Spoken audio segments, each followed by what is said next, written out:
Jumpa lagi di TV. Ya, saya sekarang lagi ada di booth-nya MediaTek. MediaTek di Computex 2023. Dan kita mau lihat ada apa aja di dalam sini. Ada yang baru? Ada yang menarik? Yuk, kita lihat aja. Oke, yang pertama kali ini adalah otomotif. Wah, MediaTek dan otomotif. Ya, bisa dong, bisa dong. Ini ada MediaTek Dimensity Auto di sini. Iya. Dan ini sudah handling cockpit seperti ini. Tapi ada satu hal yang menarik. Ini yang menarik. Dia akan kerjasama dengan NVIDIA ada solution. Ya, jadi MediaTek akan kerjasama dengan NVIDIA untuk solusi otomotifnya. Luar biasa sih. Nah, bisa dilihat di sini ini cockpitnya semuanya dihandle satu SoC aja dari si MediaTek. Wah, lihat tuh. Bisa lihat dari sini ya. Tuh, bisa lihat semuanya di sini. Hidup deh. Ini seakan-akan mobil ya.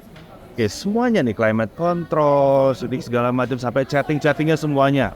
Luar biasa. Dan kalau bisa lihat di situ, coba saya switch sedikit lebih dekat. Oh, lebih dekat lagi. Nah, ada saya kelihatan di situ. Ada saya terdeteksi di sini ya. Nah, ini terdeteksi. Mata saya kelihatan lagi arahnya kemana nih di sini ya. Mata saya kelihatan kemana arahnya. Jadi si komputer di mobil ini akan tahu saya lagi meleng matanya lihat kanan kiri atau enggak. Nanti bisa ada peringatannya kalau misalnya ternyata saya nggak lurus lihat ke depan gitu ya. Nah, ini semua by MediaTek. Luar biasa ya. Oke, dari sini mari kita coba beralih ke tempat yang lain lagi. Oke, ini adalah solusi kameranya MediaTek. Di bawah 0,1 lux, berarti itu gelap sekali, hampir gelap total. Di sini bisa dilihat solusi dari MediaTek ya, ISP-nya. Ini menggunakan yang namanya MT8139 AI ISP di sini. Nah, ini kalau tidak pakai, sementara ini kalau pakai, ini mungkin agak sedikit susah untuk dilihat ya. Ada pantulan, tapi bisa dilihat bahwa sini agak susah ya. Agak noise-nya berasa, sementara di sini noise-nya nggak terlalu terasa di sini. Luar biasa ya, di 0,05 lux. Jadi rendah sekali, gelap banget.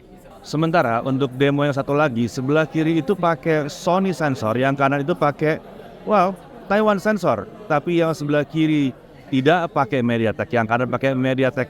Dan kalau lihat dengan mata langsung kalian bisa lihat bahwa detailnya ini beda. Yang pakai ISP dari MediaTek itu lebih mantap hasilnya. Oke, pasti udah pernah dengar ya yang namanya satellite messaging. Nah, di sini MediaTek juga punya solusinya. Yang solusi-solusi yang lamanya udah ada di sini. Ini yang berlaku untuk di Amerika Utara, North America. Ini bisa chatting pakai ini. Ini udah ada. Ini dari Motorola. Kemudian ini dari mana ya? Ini dari Cat udah ada juga. Nah, ini solusinya bentuknya langsung smartphone yang bisa connect ke satelit untuk text messaging. Pakai satelit yang modelnya NTN satellite. Ini yang menarik. Ini kayak modul tambahan aja di sini. Jadi kalian bisa pakai handphone apapun terus pakai ini connect via Bluetooth, lalu bisa konektivitas via satelit di situ ya. Tapi ini pakai NTN. NTN ini jauh jaraknya di atas. Efeknya adalah kita hanya bisa messaging doang, bisa chatting doang. Ini solusi yang terbarunya dia adalah satellite streaming pakai LEO satellite yang orbitnya lebih rendah. Hasilnya adalah downlinknya itu bisa lebih tinggi di sini ya. Bisa sampai 5-6 megabit per second, luar biasa. Tapi sayangnya memang di sini belum ada produknya. Di sini kita baru disimulasikan saja bahwa chipnya MediaTek akan bisa handle yang satu ini juga.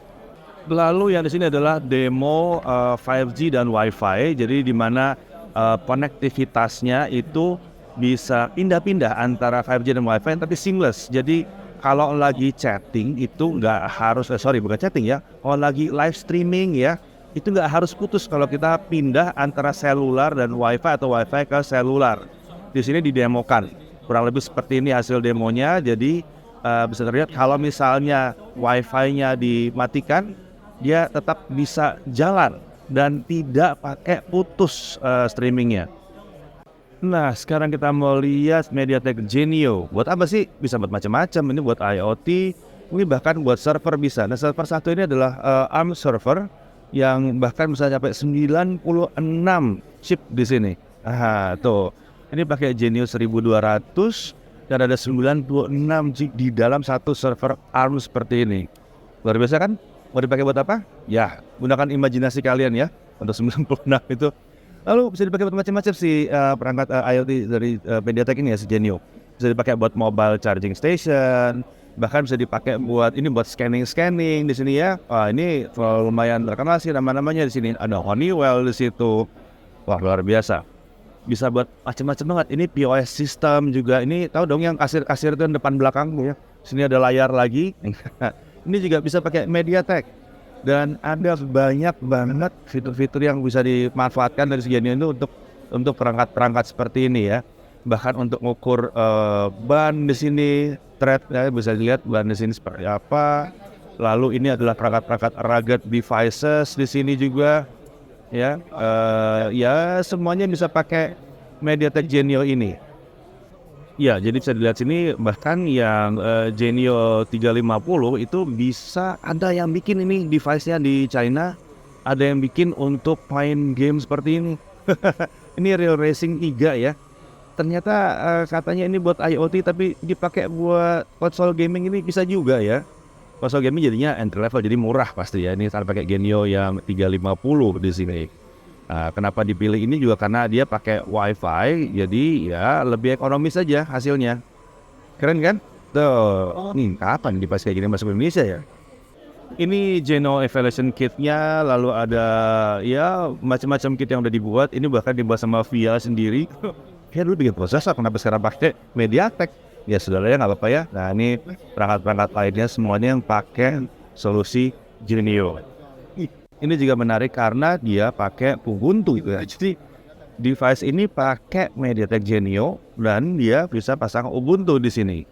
Jadi kegunaannya buat apa? Ya bisa buat macam-macam, betul-betul multifungsi jadinya ya.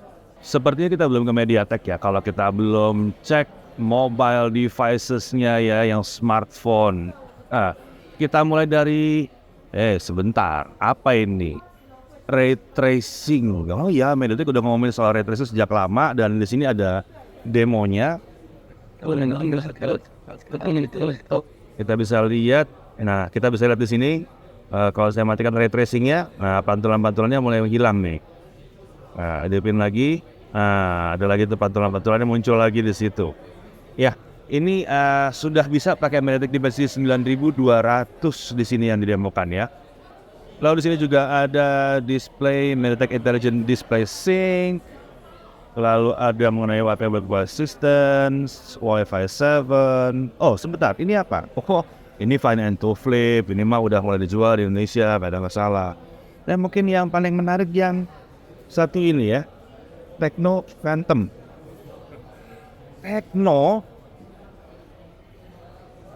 Tecno, oke. Coba kita lipat, foldable dari Tecno nih. Tecno, ayo, kapan dimasukin ke Indonesia nih? Berani nggak nih masuk ke Indonesia? Yang jadi masalah adalah bukanya susah. Saya minta tolong dulu sama teman saya satu nih. Coba tolong. Ada Mas Mobi. Ya ampun. Tolong dibukain. Soalnya ini dia keras mukanya nih. Coba kita lihat. Tuh. Mukanya gitu agak keras ya. Ini dibuka sekarang lumayan. Udah kelihatan ya dalamnya seperti itu. Ya ini belum OS terakhir lah pasti ya. Tuh. Keren juga. Kalau ditutupnya tuh ini ya mulus, terus tiba-tiba di ujungnya dia klep gitu ya, langsung ngunci gitu. Kayak magnetnya kekuatan magnet. Kayak magnetnya terlalu kuat di situ ya. Nggak tahu bagus, nggak tahu buruk. Ya tuh. Ya tapi itu bukan teknologi MediaTek, nggak masalah. Isinya doang yang pakai MediaTek. Lalu di sini juga tentunya ada Vivo di sini ya 5G kita udah tahu lah. Ada produk-produk dari Vivo sama ada dari Oppo, Find X6 juga ada di sini. Kemudian ini adalah jajaran modem Wi-Fi 5G, modem 5G yang ada Wi-Fi-nya. Ya itulah ya, MiFi 5G ini yang versi yang bisa dibawa-bawa ya.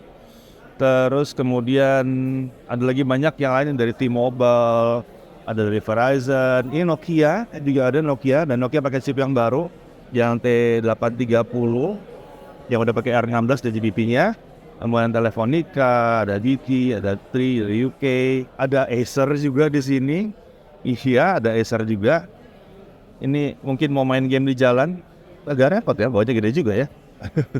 Cuma intinya bisa bisa nyambung ke 5G via modem-modem ini.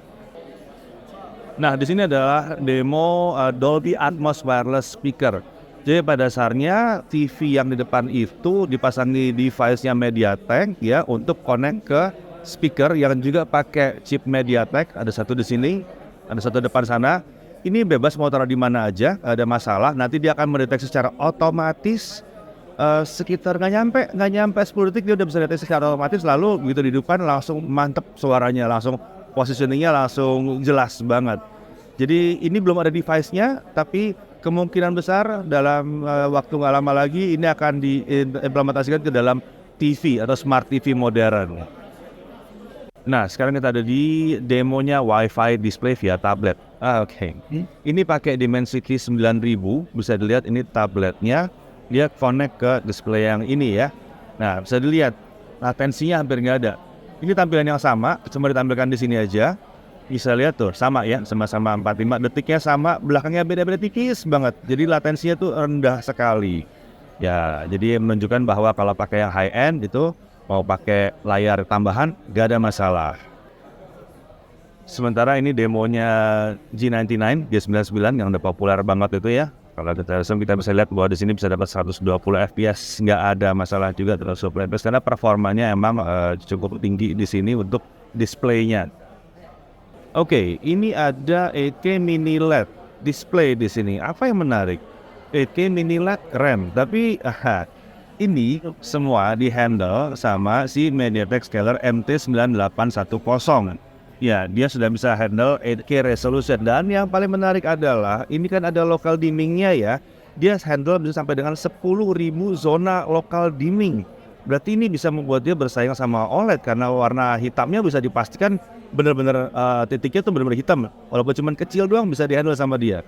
Ya, bahkan panel ini hanya punya 5.000 zona local dimming, tapi dia chipnya udah bisa support sampai dengan 10.000 zona local dimming. Dan yang menariknya lagi, chip ini cukup powerful, dia bisa sampai QHD 500Hz kalau dibutuhkan. Lalu dia juga langsung support ke USB 4 yang baru, di mana di sini ya, dia juga ada support DisplayPort 2.1 yang baru ya, ini baru banget. Lalu ada ini 2.1 FRL juga. Dan dia juga mengkompensasi untuk panjangnya kabel. Biasanya kabel untuk batas tinggi ini hanya bisa sampai 0,8 meter atau 80 cm, tapi didemokan ini pakai kabel yang 5 meter panjangnya. Iya, kayaknya sih yang ditunggu dari ini adalah produk akhirnya mana. Ini masih produk demo aja. Nah, lalu di sini adalah MediaTek Companio. Ini untuk Chromebook. Bisa lihat ada beberapa Chromebook yang sudah langsung pakai ya. Nah, ini ada dari Asus, kemudian ada dari Lenovo, ini Lenovo lagi, dan ini apa lagi ya? Ini Companio 520 seri yang terjangkau ini. Tapi ya harusnya kalau Chromebook kalau terjangkau ya Chromebooknya jadi lebih terjangkau juga. Cocok ya kalau buat di Indonesia. Kabarnya di Indonesia sendiri akan segera hadir laptop atau Chromebook yang pakai Companio yang baru ini. Jadi ya tinggal ditunggu aja. Kabarnya nggak lama lagi nih. Nah, kalau ini adalah MediaTek Valley Logic ya, ini pakai Wi-Fi 7 dan kita bisa lihat ada produk-produk yang udah pakai di sini. Oh ya, ada laptop yang udah pakai juga dari Lenovo, lalu ada lagi ya Wi-Fi Extender. Iya, ada banyak ya yang udah pakai solusinya dari si MediaTek ini. Dan yang paling menarik adalah yang satu itu. Iya, ternyata ROG Ally itu sudah pakai solusi dari MediaTek juga nih. Jadi siap buat gaming pakai MediaTek di ROG Ally juga ya. Iya oke, karena rame banget kemarin, jadi saya bikin recapnya di sini aja deh. Oke, MediaTek. Jadi selama ini mungkin banyak yang lihat MediaTek cuman chipset SoC atau prosesor murah doang. Ya, tapi setelah video yang satu ini harusnya kalian lihat bahwa MediaTek tuh nggak cuma sekedar bikin chip yang terjangkau aja, tapi dia punya teknologi yang banyak. Bahkan sudah banyak produk-produk kenamaan yang pakai solusinya mereka juga. Dan tahun ini mereka akan terus mengejar untuk dapat bisa menghasilkan produk-produk yang lebih keren, lebih berkelas lagi. Paling nggak itu janjinya dari MediaTek. Jadi kita lihat aja apa yang akan jadi produknya mereka, andalan mereka tahun ini untuk smartphone mungkin, atau bahkan untuk wifi mungkin, atau buat teknologi-teknologi lainnya. Nanti kita akan terus update di sini. Oke, jadi sekian dulu ya, memang agak unik. Yang satu ini kita bahas yang mulai dari Taiwan, kita tutup di Indonesia. Oh ya, kalau nanya kenapa di Taiwan, karena MediaTek itu adalah produsen Taiwan. Jangan salah ya, MediaTek itu dari Taiwan. Iya, bukan dari negara yang lain. Oke, sampai di sini dulu. Sampai jumpa lagi dalam pembahasan-pembahasan teknologi selanjutnya. Saya Didi Irfan, Jagat Ribut TV.